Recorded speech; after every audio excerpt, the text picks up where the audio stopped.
আসসালামু আলাইকুম। আমার ফার্মিং থেকে সবাইকে অভিনন্দন। আজকে আমি আপনাদের সামনে তুলে ধরব আমরা যারা হাঁসের খামারের সাথে সম্পর্কিত আছি বা যারা হাঁসের বাচ্চাদের খামার আছে বা বড় হাঁসের খামার আছে বা ভিন্ন ধরনের খামার নিয়ে যারা কাজ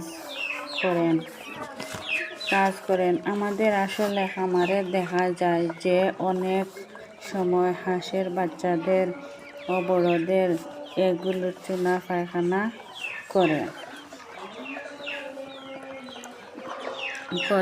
দেখা যায় সাদা সাদা বা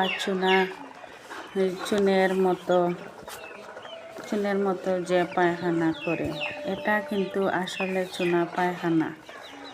এখন এই চুনা পায়খানা হলে এর করণীয় কি?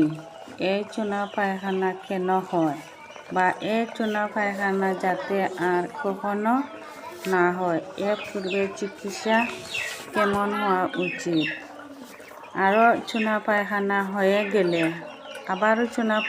হয়ে গেলে এর চিকিৎসাটা কেমন হওয়া উচিত, এই সংক্রান্ত বিষয় নিয়ে তুলে ধরব আজকের এই ভিডিওটিতে।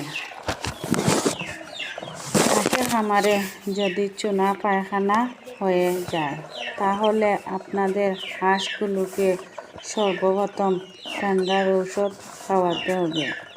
এক্ষেত্রে অবশ্যই আপনি ঠান্ডার ওষুধ হিসাবে থাইবেট বা কন্টিমুবেট বা রেনাটিম বেট এই ঔষধগুলো খাওয়াতে পারেন। আবারও সাথে নাভা সিরাপটি ব্যবহার করলে অথবা ডক্সিবেট সিরাপ ব্যবহার করতে পারেন। এতে ঠান্ডাজনিত সমস্যা ও চুনা পায়খানা দূর হবে। দর্শক, যারা হাঁসের খামারে জড়িত আছেন, হাঁসের ঘরে আলো বাতাস ঢুকতে পারে তার দিকে অবশ্যই খেয়াল রাখতে হবে।